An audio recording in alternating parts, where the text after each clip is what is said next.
Hi, this is Paula, and welcome to the Common Book Show. I almost forgot the name of the show. See, that's what happens. Listen, I'm here with a bunch of Your people. contribution. I am here with Richard. I am here. Yeah. Okay, yeah, I'm here with Celeste. I'm here with Sanford. I'm here with Paul. I'm here with Virginia. I'm here with Lolly. Do you want to be called Lolly or Laura? Oh, I can't hear you though. Put your put your microphone on. Lolly, please. Lolly, please. Okay. All right. Lollipop. And Joel is here. And did I get everybody? And of course, my son Tom on drums. Matt. Did I get everybody? No, You Matt. forgot Jill. Jill. And Matt. I can't see Jill. That's why. Jill, I'm sorry. See, I told you, Jill. You think I know how to do this, and I really don't. Okay. Why so was I cut off? Is that everybody? We got everybody. Okay, so we're all here, and we're starting the show. Thank you for joining us. And I'm still talking about John Ronson. I've been really crazy about this guy. I haven't found a writer I like so much in a long time. He's a journalist for The Guardian, British. And I just finished reading, and it was made into a movie, but the movie apparently sucked. I don't know. I don't remember seeing it. But it's called The Men Who Stare at Goats, and it's about our government and the kinds of shenanigans they were up to in the 70s and 80s and 90s, experimenting with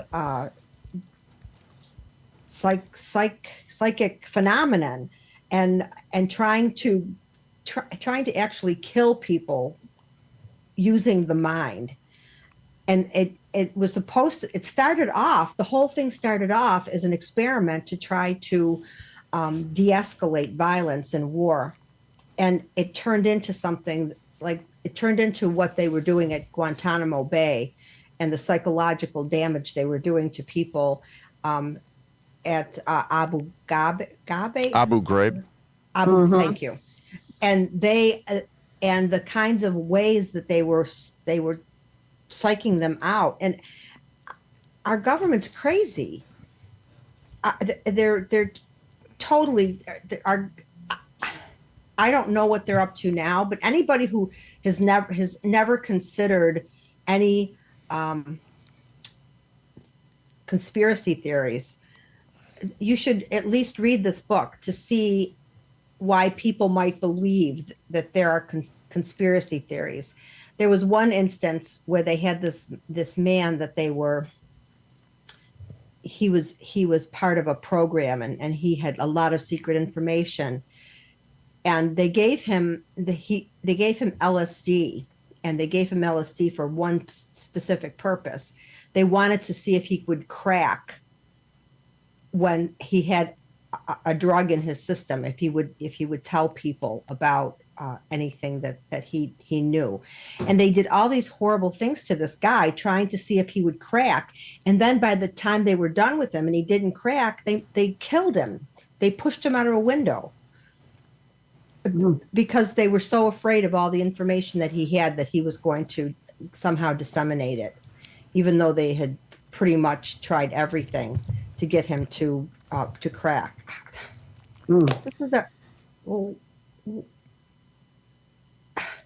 and this guy talked to, and the people are crazy. They're batshit crazy.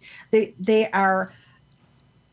would have people sitting in rooms trying to figure out with their mind where the weapons of mass destruction were.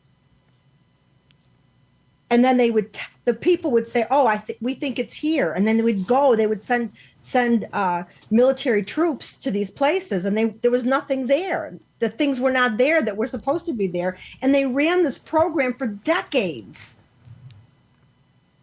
Well, let me say that from what I can tell through research, every government, not just ours, I mean, I think it's particularly poignant because it is our government, but all governments have these clandestine experiments, and they've been going on for hundreds of years, actually.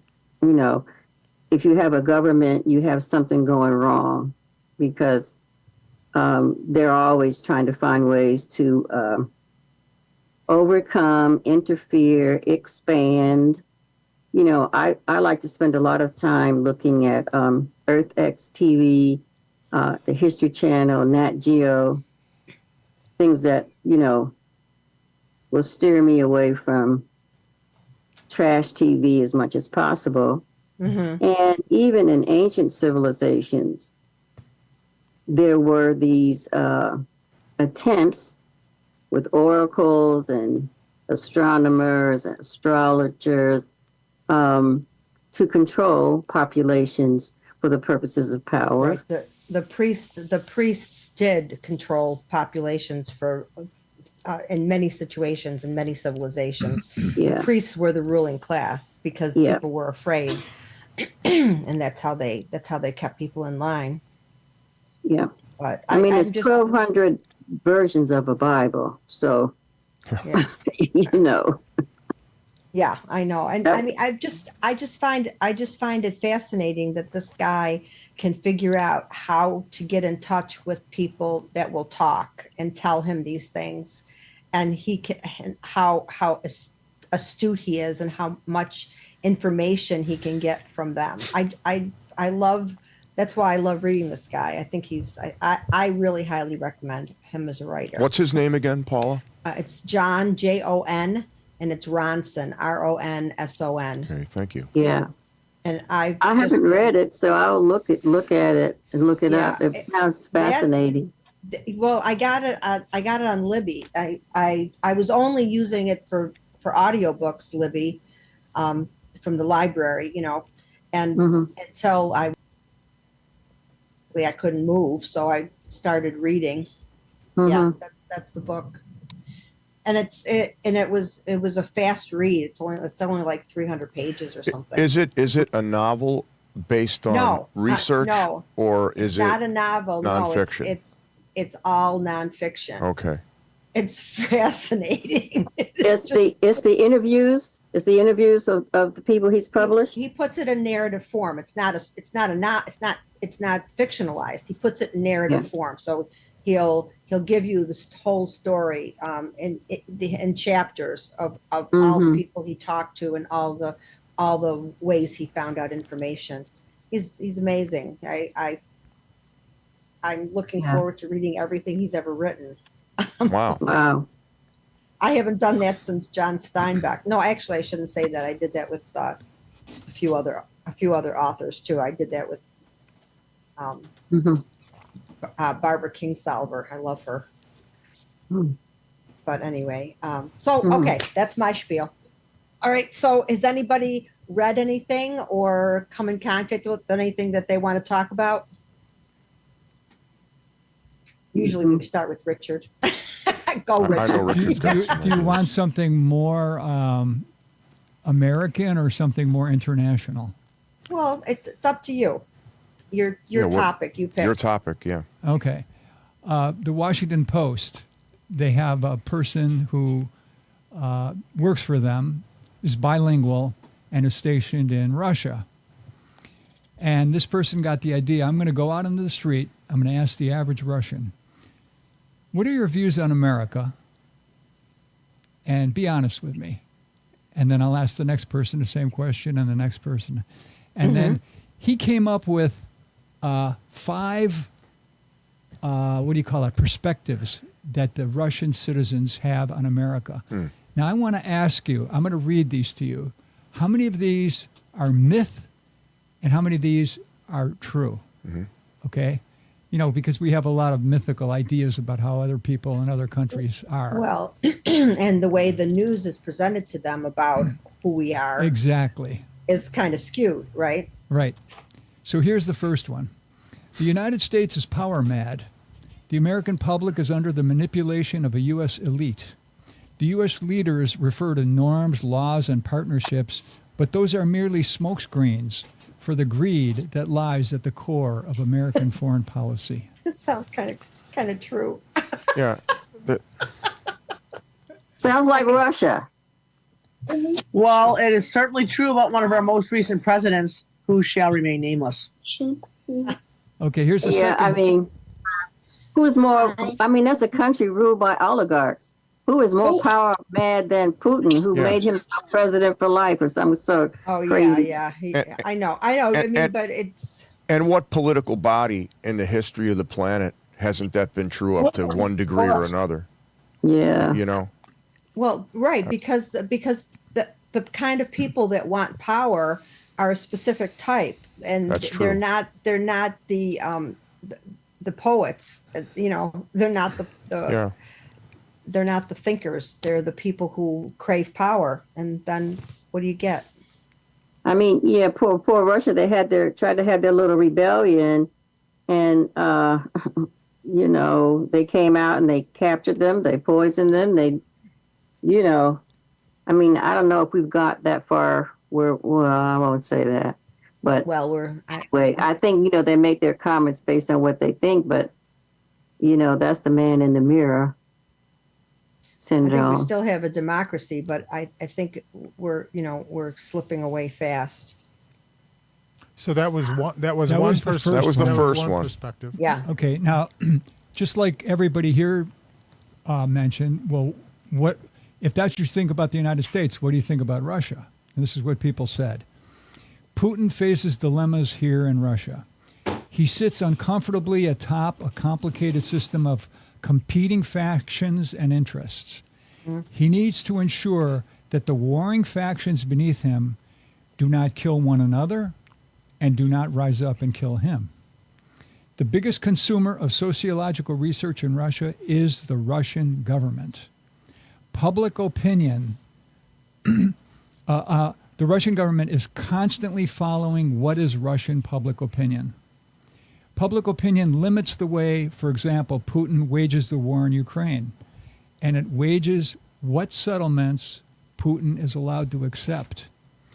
If Russia loses the Ukraine war, public frustration and outrage will topple him as the head of Russia. We can only hope. Yeah. How accurate is their information on public opinion if you know that you're being watched and listened to and monitored? How honest are people going to be? Yeah, I When was that just thinking the information same is thing. gathered and collected, you know? Because there's a woman on YouTube in Russia who goes around and she interviews people in Russia about the same questions. You know, what do you think of the United States? What do you think of Western culture? And some of them will say, I really don't want to say too much. Or she'll ask them, what do you think about Putin? I don't want to, or Ukraine. You know, when the war started, she did a whole section, a couple of videos about what the average Russian thought about the conflict, and very few people were willing to openly give their opinions, right? So, Yeah. you know, how open are people allowed to be or feel free to be, right? Well, we just saw that today I or need that light on. yesterday they extended That one. the incarceration of our journalists that they've been trying to get home. And so his stay has been extended. It doesn't seem like much is happening there They're in terms keeping of him- his liberty. It's a bargaining chip. He's being Yeah. used Yeah. as a bargaining chip. So that would be, I mean, a good reason why, you know, Russian citizens would be more than recalcitrant to make comment because, you know, somebody knock on your door and just take you out and you know, disappear. Fall out of a window, yeah. Yeah. Yeah, yeah, fall. Slipped. Well, Too bad you but that's slipped, yeah. that's what happened to the guy that in the story I was just telling too, and that's in America. So I'm confused.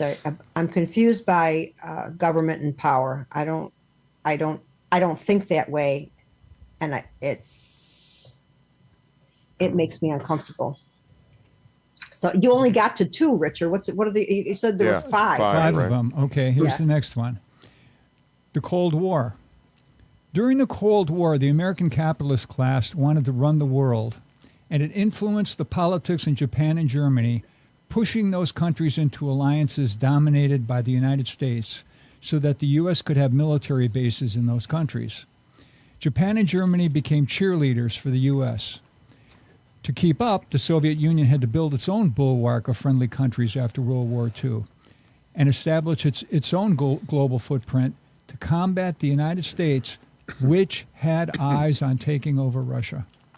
Now, we have a person here who knows history. Did the United States? No, You say they didn't. no. Okay. Anybody else think they did?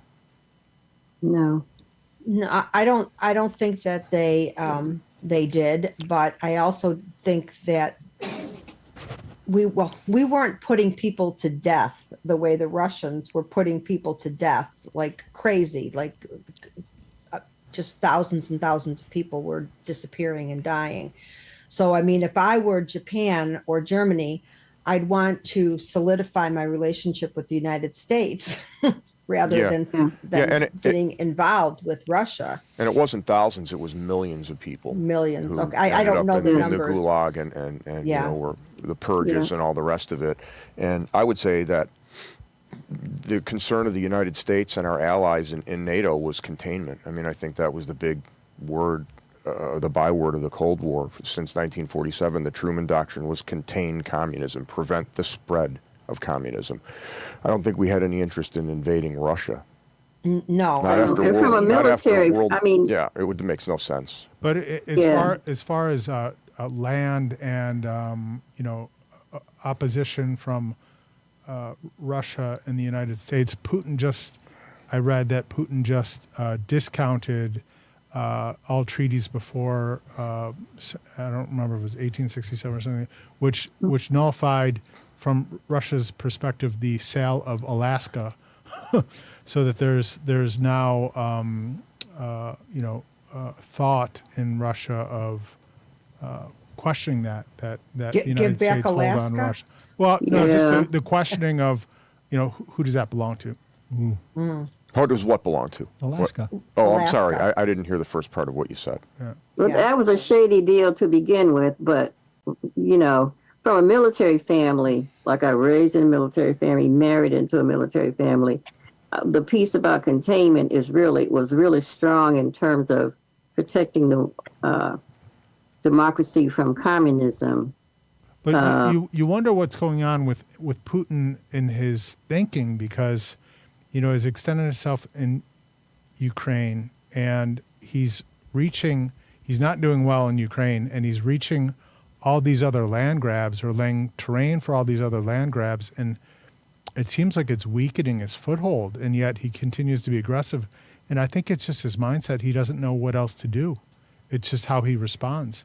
There doesn't seem to be a strong strategy there. You don't think there's an element of madness? Xenophobia. I think the Russians, since the 13th century, the Mongols conquered Russia and gave them a horrific experience under the Mongols. And I think from that point on, there's this thinking in Russia, don't trust outsiders. And they've been invaded many times. When the Nazis invaded Russia, 20 million at least. And Russia, Richard, I think, knows the more precise figures than I do. At least 20 million people died fighting the Nazis. So, and that's recent history. So this paranoia, when people are really out to get you, it's not paranoia. And I'm not saying that we're out to get them, but I think that mindset is understandable. Well, he wants to reconstruct or reinvigorate or rebuild, the unification of all those countries. Yeah, So The communist The bloc, he Soviet wants it back. empire. yes, yeah. So, when that fell apart, he just was determined in his own way, however he could, to restore, reinvigorate, or reestablish, however he, whatever outlook he had for it. And I think the issue now is how to manage with China and Russia. I mean, that's for me, that's a scary thing. And, and history would tell us, we have the historian on board. All civilizations great have risen to a pinnacle. I know. I've thought And about then, that so many times lately. Right. And then they go, into a decline. Yeah, it's a life cycle, right? Yeah. Yeah. It's- Like any other Like any organism. organism, Yeah. right. And does anyone know that massive road that's being built from China through Europe that's supported by Russia? Does anyone know anything about that? No. The No. road? Silk There's a Road. ma- well, it's not it's like they're calling it the New Silk Road, but The it's part two, yeah.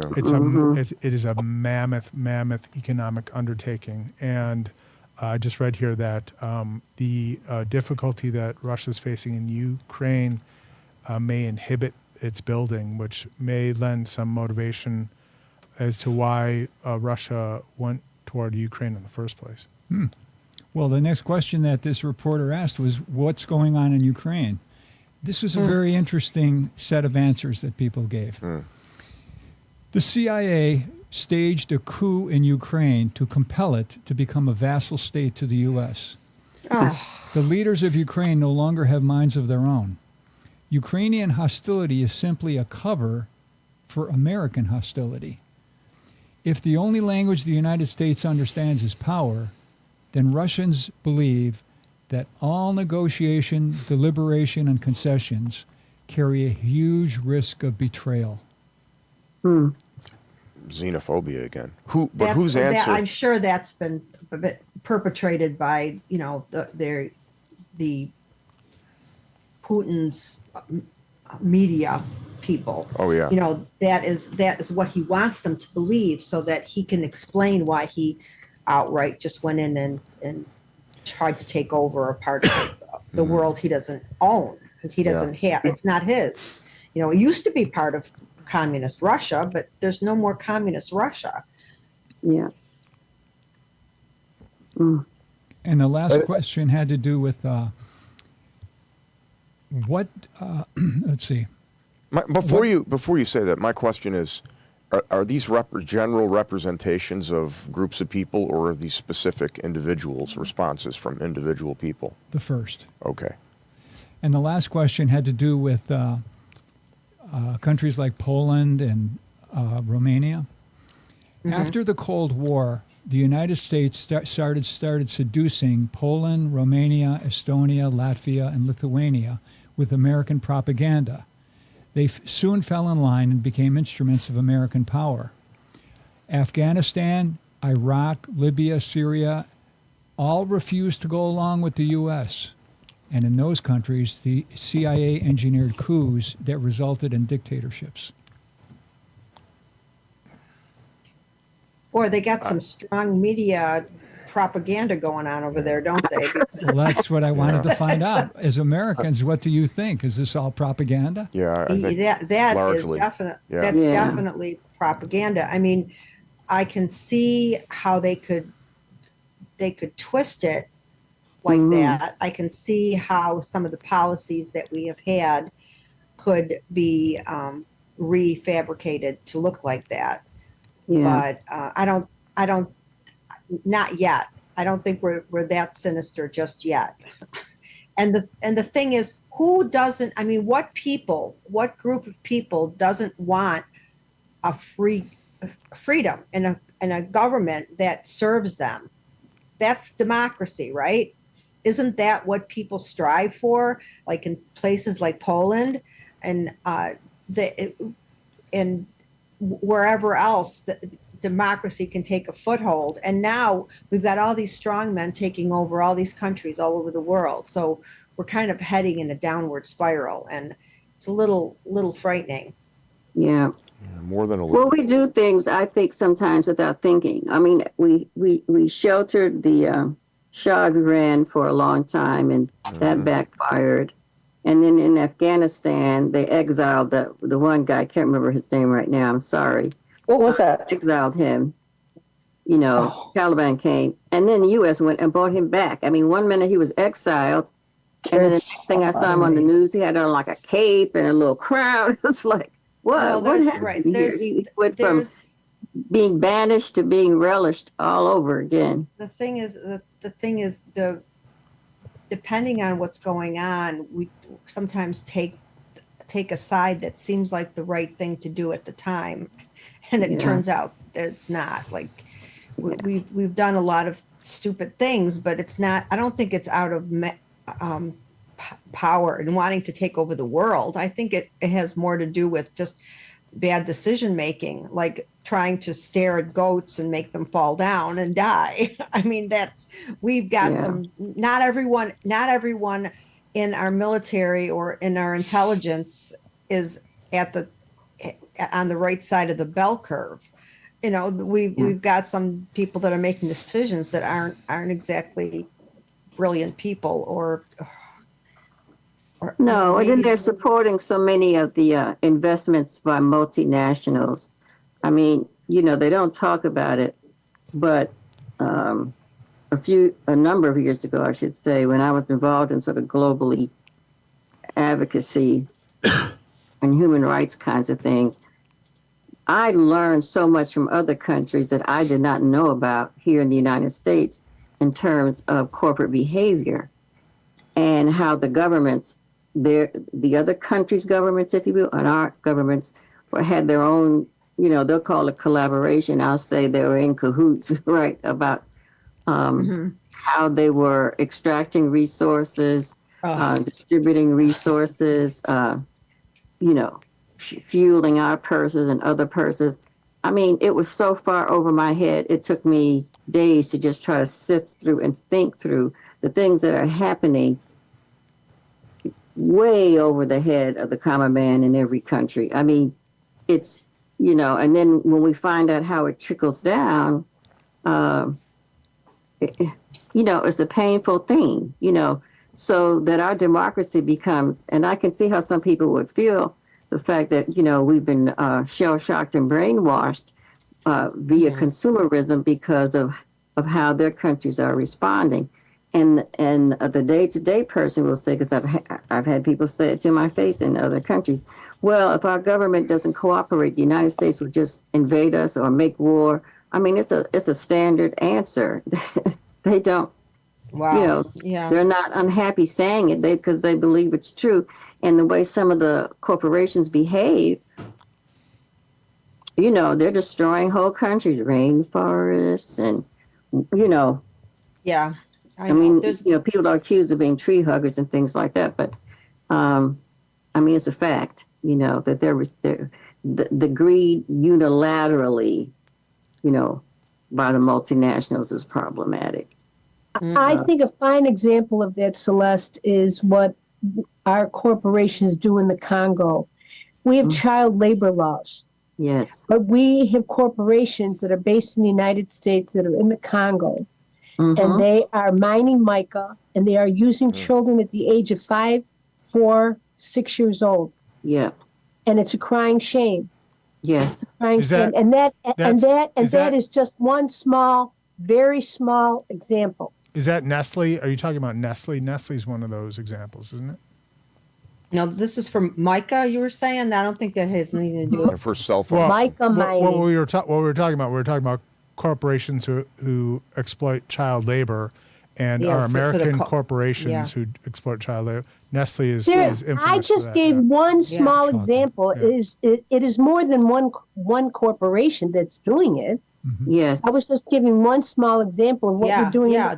I know we have certain standards for our country, but then we don't care about breaking that rule when we go into other people's countries and take their children. It's greed. It's all based greed, on and I think what generally speaking we don't understand is how exempt corporations are from acts of government. I mean, the government can interfere to a certain degree, but by and large, corporations are private, and so, sometimes they even build in fines. I mean, ExxonMobil and those guys, they build in their budgets, their profit margin. I'm doing a share How much is my fine going to be if I do this? 5 million, 10 million. What is the cost going to be for us to proceed with whatever They look plan at we want to proceed with? they look at breaking regulations as the cost of doing business. I mean, it's Yes. Yes. So, I think in a lot of ways these like even some of these newer corporations like Facebook, Twitter, these technology companies, they're actually more powerful than nation states. Because you think of Facebook, how many users do they have? They have 1 billion plus users. And they're not really tied to a geography. So I think it's these corporations, and I think ultimately it's the consumers too, of even like the lithium mines. Like it's another example of like a market that's kind of out of sight, out of mind. Of you have Yes. child labor and cheap labor, but here we are in America with our high standard of living, and we're addicted to lithium ion batteries, and Yes. yeah, so it's kind of sad. But yeah, these tech companies especially, they're just becoming even more powerful as more users join. And when we talk about water, look what the corporations are doing across the globe in terms of water. In India, in Canada, on the reservations, Nestle, for example. These are all just examples of what is really a big, huge issue. Yeah. Can you imagine 2024? We had to have a discussion about water and who has water. That's the most outrageous thing I can imagine when I think about the Midwest, West Coast. There's a movement now to get people to start drinking tap water again. Because of the horrible effect that all the plastic bottles and everything is having on the planet. And I have a water filter. It's a Brita water filter. I use tap water, and I filter out whatever crap's in there. And I distill my water. Yeah. Oh, are you with like an actual distilling thing where it turns into steam and then it goes? Yep. Really? Yep. Huh. I do. I drink a gallon of water a day, and I distill a gallon of water every day. And you should see what's left from tap water. Unbelievable. Yeah. Oh, yeah. It's cloudy.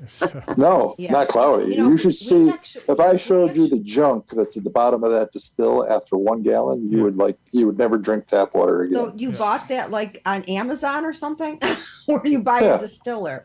Yeah, you can buy just like that one right there. Huh. But I mean, we all. I don't know if we do, but the whole Flint fiasco back when Obama was president. Yeah. Oh, yeah. I mean, that was something that came very clearly into light, and it was never followed up. It just became like another wave of news that passed, but nothing ever was addressed in that. And the governor there, and the whole ways in which there was lack of follow up, and ways to like close that down, and ways to line pockets of politicians. I mean, it was just like, but you wonder, like that was like the iceberg, the tip of the iceberg. But you wonder in America with like the infrastructure and the pipes and the linings of like water and the pipes. that. Yeah. Any city. It's just a question. lead. It's a question. It's a massive question after the Flint incident, and I don't know where we stand with stuff like that. But to revolutionize water and its access. I do know that desalinization is a massive, and Israel has come out with like amazing technology in desalinization, taking ocean water and making it potable, making it drinkable. So it's not too expensive for regular people. Well, no. They're pointedly making it, trying to perfect the technology to make it accessible to everyone. Yeah. Well, and accessibility is a critical issue. I mean, think about the state of Colorado, Arizona. I mean, there's municipalities fighting each other about who can have water and redirecting it from the Colorado River and other great rivers. So there's some small communities in the Midwest and Southwest that are going to be denied water. Yes, Celeste. Right. Okay. I mean, it is. What they're doing is they're taking all the water and they're bringing it to these places where there really shouldn't be cities, in the middle of the desert, like Phoenix and like Las Vegas. It's all getting diverted to those communities because they have the most demand, and all these small farmers and so forth, and all of these places are getting dried up. They're dried up. There shouldn't be any place in the United States of America where you can't get a drink of water unless you're just water is life. Camping in the desert. You know what I mean? It's just. I've got plenty of water here, so. Great Lakes, man. No. I got the ocean, then I've got icebergs, and iceberg water is probably the purest form of water you're going to find anywhere. Yeah. And I know locally in Buffalo, after the Flint, Michigan, actually, there's this company Viola that actually they manage Flint's water too. But after Flint happened, they took the fluoride out of the city of Buffalo's water, but they didn't tell anybody. So just Right. recently, a couple of years ago, some dentists started realizing that a lot of children were showing up with cavities. And then an investigative reporter looked into it, and yeah, they took the fluoride out of the city's water, and it's still right now it's unclear if or when they're gonna put fluoride back in the water. And I know I thought they just voted for Fluoride. it. what's What? that? No, the mayor said something to the effect that, there's plans to, restore the fluoride, but, if you turn your water on today, it's not in there. Well, Right, the whole right. the whole But- idea Shouldn't be. the whole idea But of Anthony Maciello alerted the city of Buffalo that the water was contaminated, and it's never been addressed. Yeah. I was asked to serve on a water committee, and that never gelled. Never gelled. So the city of Buffalo Water, according to Anthony Maciello, and he was mayor when, he Yeah. sent letters to every citizen in Buffalo saying that the water was contaminated, Yeah. and it's never been addressed. So we don't have fluoride, but the water's not any good anyways, Mitt. Yeah. Fluoride's bad for your health to begin with, so you shouldn't ingest it. It's okay to brush with it and spit it out afterwards, but to drink it, I mean, the whole it's reason not a why good thing. the whole reason why fluoride is in the water is because it lowers intelligence. It's not Well- because it's not about dental. It's No. not about dental dental. Well, care. it was to kill off organisms as well. Right. Yeah, but one of the byproducts is that. So yeah. Yeah. Well, Well, fluoride's bad for you either way, but you know what? It- You can do, Richard, you have one of those water testing units, I'm sure, to check the particles, parts per million in your water. Do a test. Get a good bottle of, say, bottled water from Tops or something.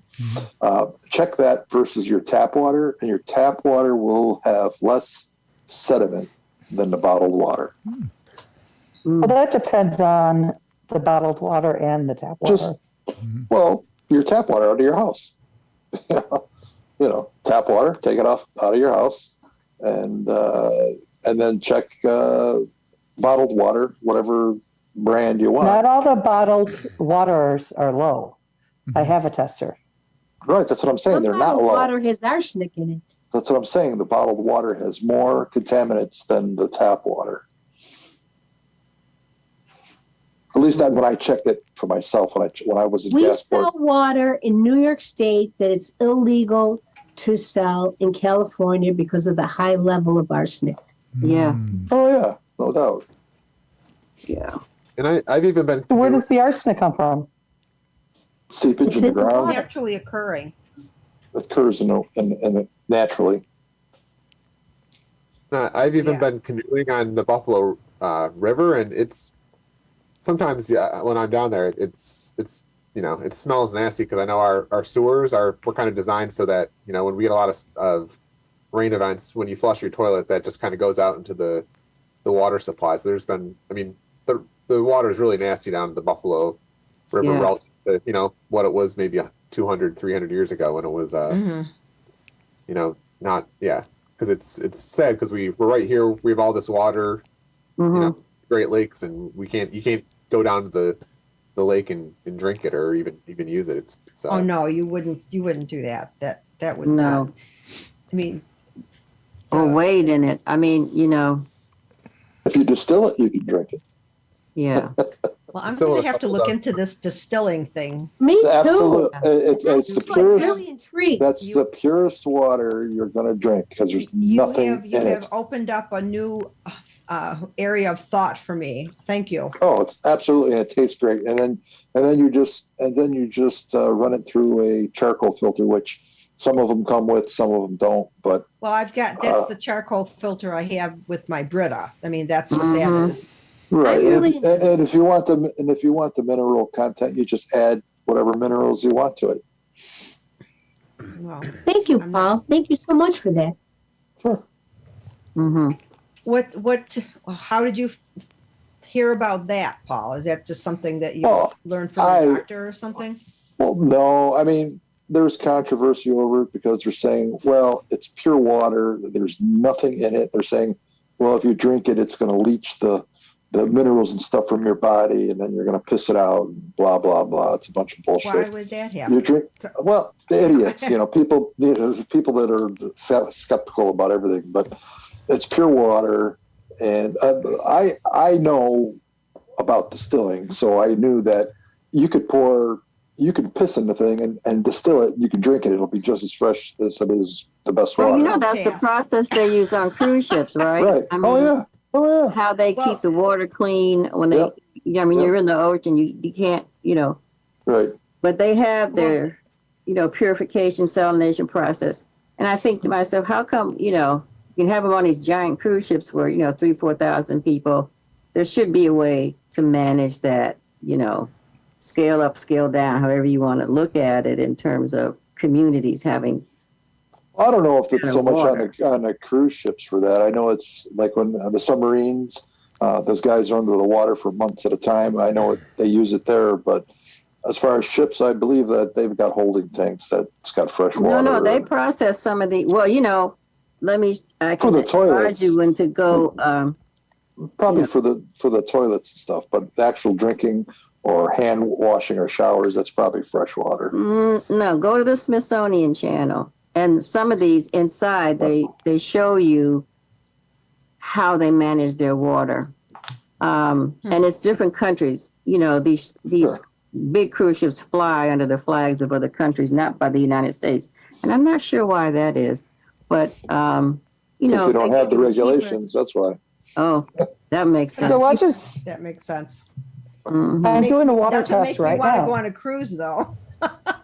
Bring your own water or drink beer.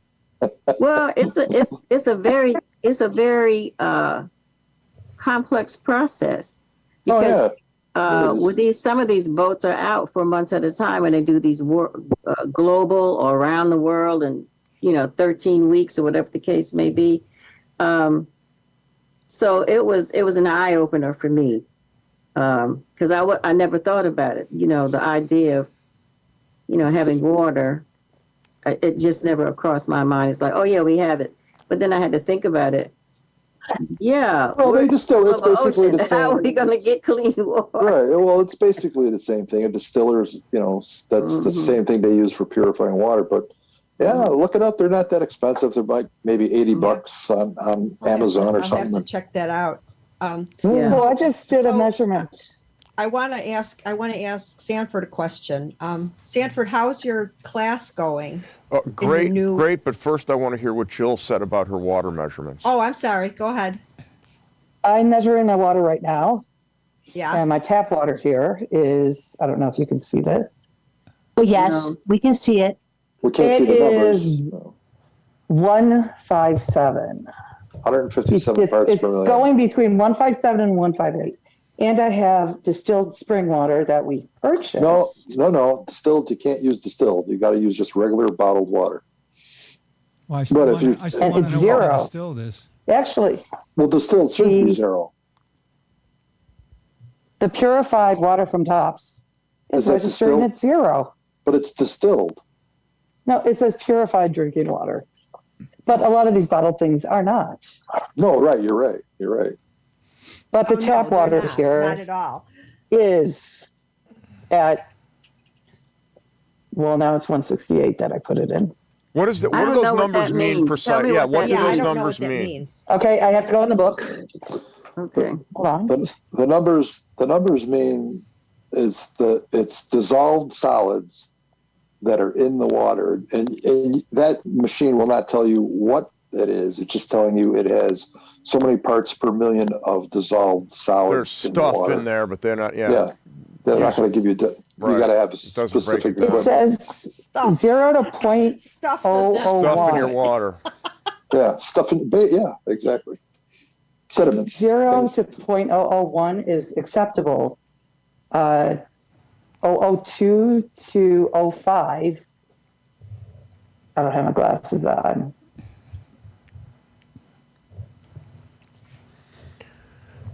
And you said it I was have like, to, oh, you know what? I'm reading the French one. That's why You don't know I French? need the American version. I cannot, no matter how many pairs of glasses you wear, you're not going to be able to read the French one. like looking at these, this is not regular. The translator out.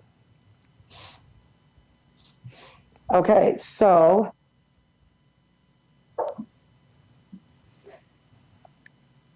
I need glasses. Naturally occurring in only a few cities.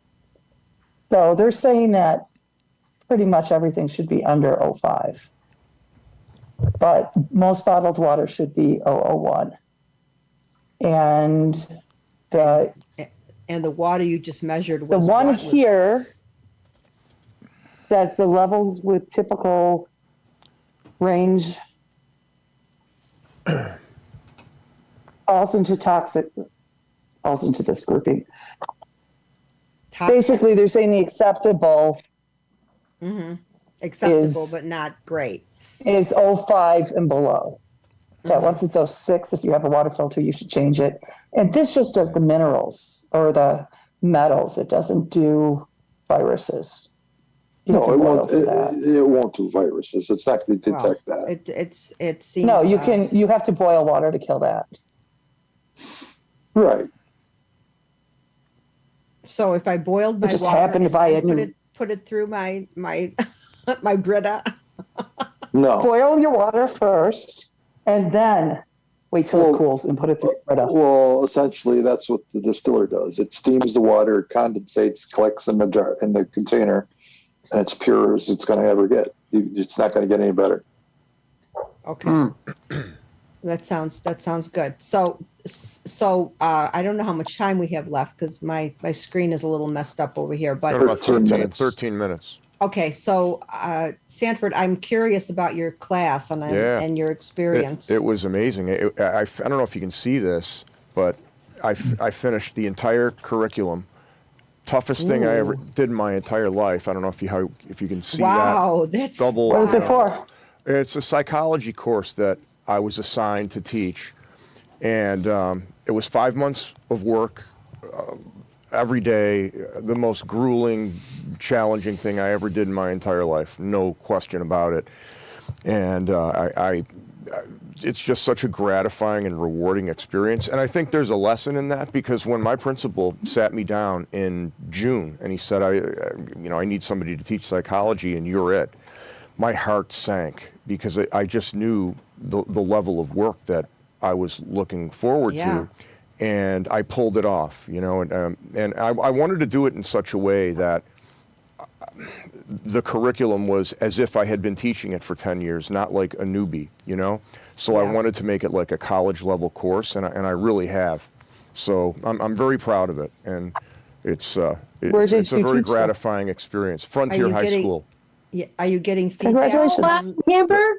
Yes, in Hamburg. Yeah, the kids Good for really. you. Yeah, the kids really enjoyed the course, and Yeah. it's a half-year course. So now I start the whole thing over again on Monday. Oh, grade? okay. I thought it was. Right. I What thought it was grade? for the whole year. So mostly seniors. Yeah, I was going to say mostly seniors. Yeah, some juniors, and there's even this time around. There's one kid who's a freshman who's going to take the course. That I encouraged him to do it. But I'm really very excited about this, and it's just So funny. has it gotten a lot of buzz with the students? Are you getting a lot of people enrolling? Teachers have come up to me and said, "Hey, the kids seem to really like the class." So it's gotten good reviews, let's say. Oh, that's wonderful. So I'm really happy about that, and it was very stressful because every day I would go into the class not really knowing the material that well, and maybe I had just learned it a day or two before. So there was this little guy in my head with a whip saying, "You're behind. Hurry up! You got to get this done." And it was really tough. But and the lesson for me is very often when we're given or presented with something in life that we don't want to do, when you come out the other side of it, sometimes it turns out to have been the right thing. Depending on how you embrace it. I heard there's a saying. I knew you were going to excel at this because you're of the seriousness that you take your work. Yeah. I knew you were going to be. Thank you. I appreciate that. What's the quote? Well, the quote is, even bad food tastes good if you chew it well. You know,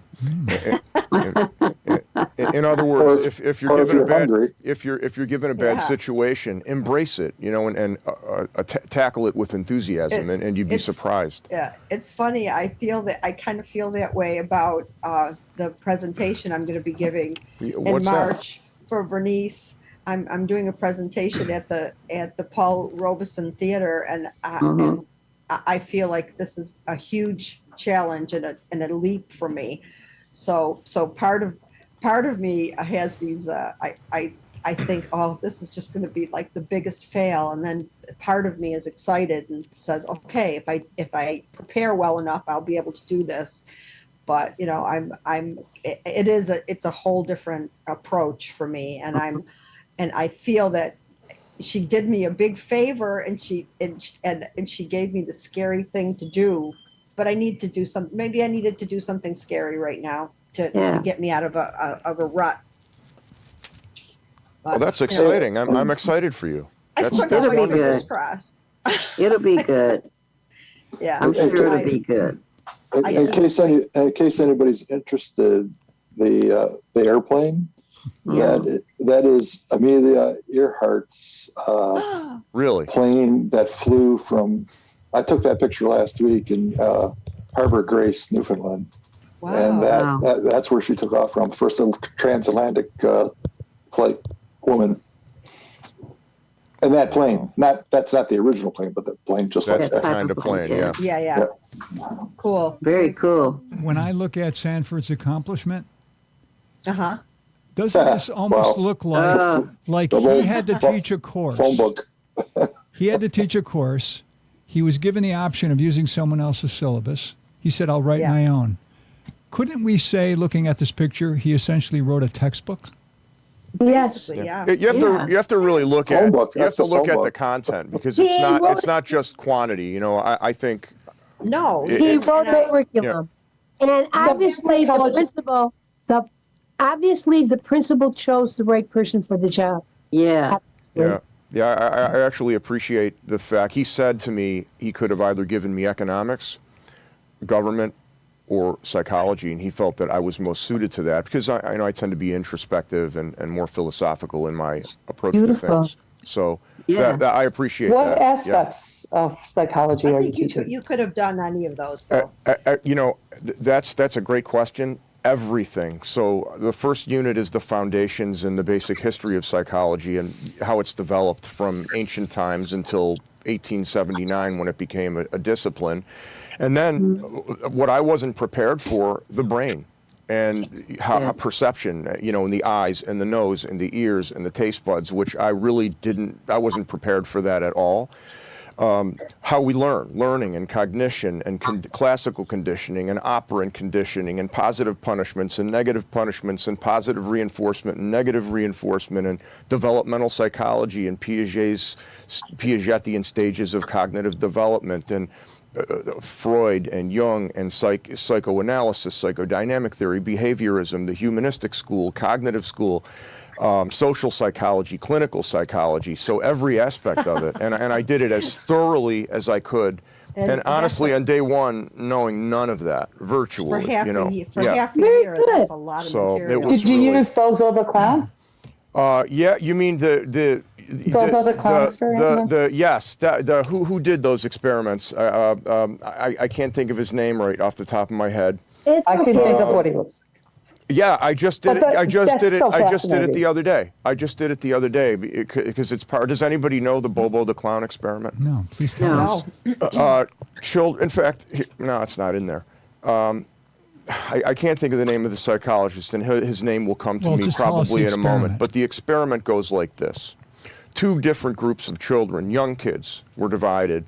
And one of them was showing a video. You know what a Bobo doll is, right? Those dolls that I think it's called a Bobo doll that are weighted at the bottom, and you punch them and they bounce back and forth. yeah. Right? Okay. Oh, I thought it was through a window. So, no, not unless we're talking Doesn't about matter, 2 concept's different the same. experiments. But one group of kids was showing a video of a woman who would hit the doll and punch the doll and knock it down and choke it and beat the shit out of this thing, right?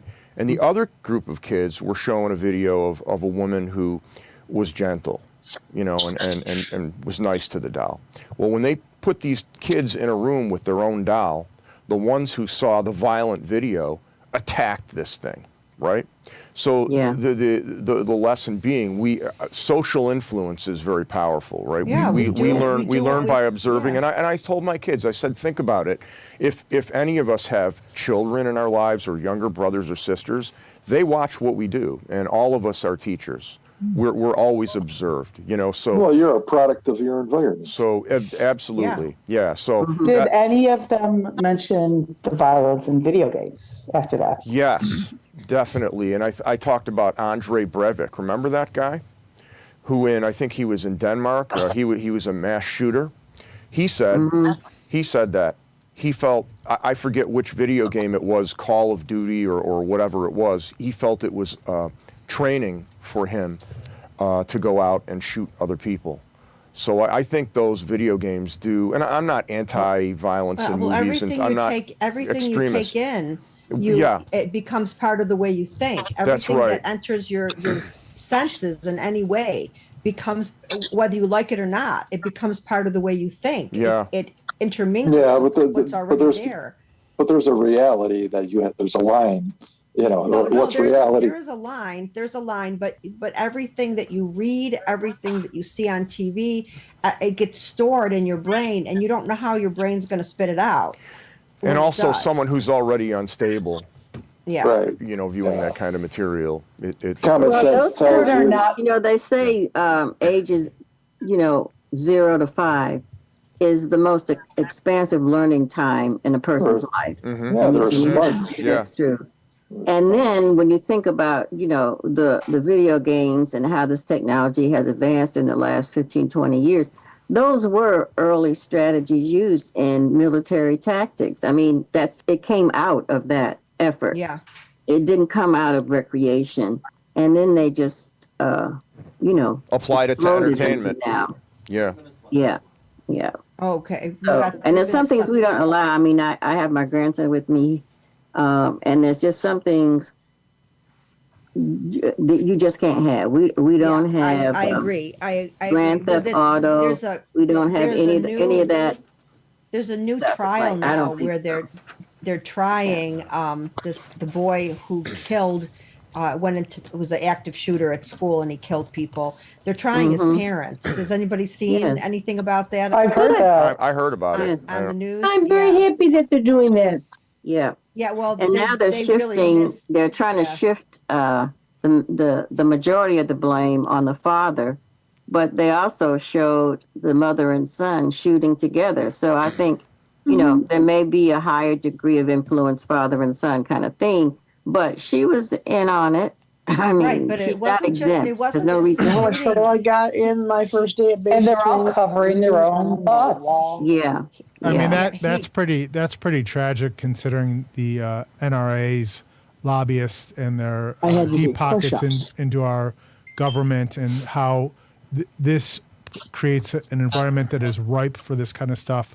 And those guys are all lining their pockets and doing what they Right. want. Yeah, And absolutely. then the fallout of that is school shootings and parents being tried for processing or absorbing Right. the kind of BS that is put out by the NRA. So Well, the nice yeah, thing this- about the shift in the NRA is that guy who to me was just the epitome of everything wrong, just recently resigned under Yeah. Pierre. Well, it Well, there was a wasn't just- scandal, wasn't there? There was a it scandal. wasn't Yes, just- there was. Yes. Yeah. It And wasn't he just was the guns. long time voice of the NRA. The parents were also not. There were these strong cues that this kid had mental health issues, Yeah. and the parents were not doing anything about it. The Right. parents didn't send him. I mean, not only did he send them, they found emails and texts to the parents Yes. telling him, "I need help." The parents Yes. were just like brushing it off, and the school told the parents that he needed help. Yes. and they I mean, didn't do anything about it. Yeah. 48 Well, the hours school later, had a that kid- meeting with Yes, I mean, there's a They had a trail. meeting. Okay, with the we're going to have to parents. go now. We got 30 seconds. So I Need a thank longer you show. everybody for joining us. Okay. And I am so excited that we had so many people. This was terrific. Thanks, Paula. So All right. Thank you, Paula. Thank you. And everybody. Very groovy. Thank Thank you. you. Yes, It was and great to everybody. Good to see listen. everybody. Hey, Thank Matt, you, I everyone. gotta Nice to see ask, are you everyone. sitting in a vehicle? I'm actually sitting on my old van chairs, so I'm on vehicle chairs, but they're from a 2002 Windstar. They're from Few Cashman's chairs. for clunkers. Oh, okay. Okay. I was just All right. curious. Goodbye, Bye-bye. everyone. Bye. Bye, everybody. Thank you. Goodbye. Bye.